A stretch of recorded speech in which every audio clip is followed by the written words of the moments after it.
Kontroversi Mensos Risma, paksa anak tuli bicara, erupsi Gunung Semeru, efek global warming.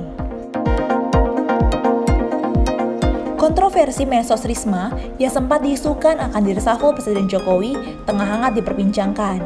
Salah satu kontroversi Tri Risma hari ini yakni memaksa anak tuli belajar bicara.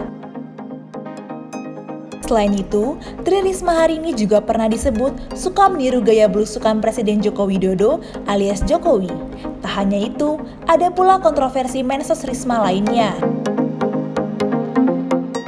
Sebagai informasi, isu Tri Risma hari ini akan direshuffle tidaklah benar.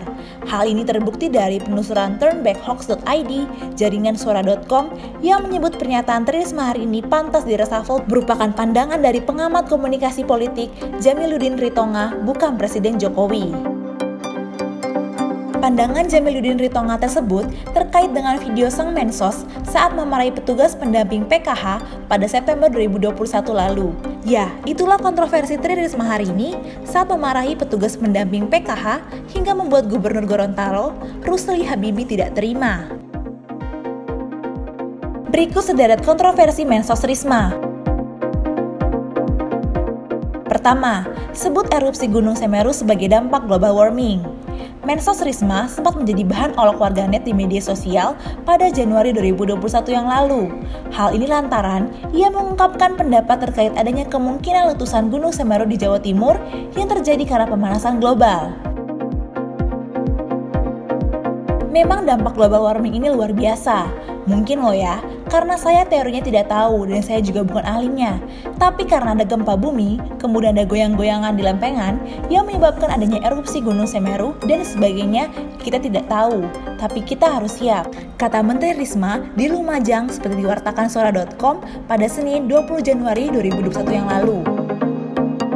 2. Menduduki 2 jabatan. Wanita 59 tahun itu sempat menduduki 2 jabatan, yakni sebagai Wali Kota Surabaya sekaligus Menteri Sosial. Keputusan Presiden Jokowi menjadikan Risma sebagai Mensos untuk menggantikan Julian Batubara yang tersandung kasus korupsi Bansos.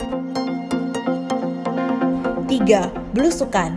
Saat menjabat sebagai Mensos, Risma kerap menyambangi para pemulung dan melakukan belusukan di wilayah sekitaran DKI Jakarta.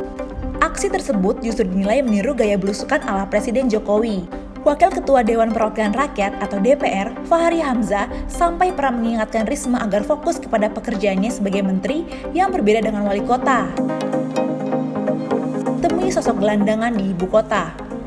Tri Risma hari ini juga sempat jadi sorotan saat bertemu dengan gelandangan di kawasan Jalan Sudirman, Jakarta Pusat. Aksi tersebut justru menjadi sorotan hingga dinilai settingan demi pencitraan sang menteri. Aksi Tri Risma hari ini temui gelandangan itu tersebar di media sosial. Salah satunya dari akun Facebook bernama Ade Idol pada 4 Januari 2021. 5. Paksa anak tunarungu untuk bicara. Seperti diwartakan suara.com sebelumnya, Risma menuai kritikan dari sejumlah kalangan usai memaksa anak tuli bicara untuk melindungi diri. Hal ini terkait dengan adanya beberapa kasus anak tuli korban kekerasan seksual. Video tindakan Risma tersebut terekam dalam acara peringatan Hari Disabilitas Internasional yang diselenggarakan Kementerian Sosial pada Rabu 3 Desember 2021 yang lalu. Itulah sederet kontroversi Mensos Risma, mulai dari paksa anak tuli bicara hingga sebut erupsi Gunung Semeru dampak pemanasan global.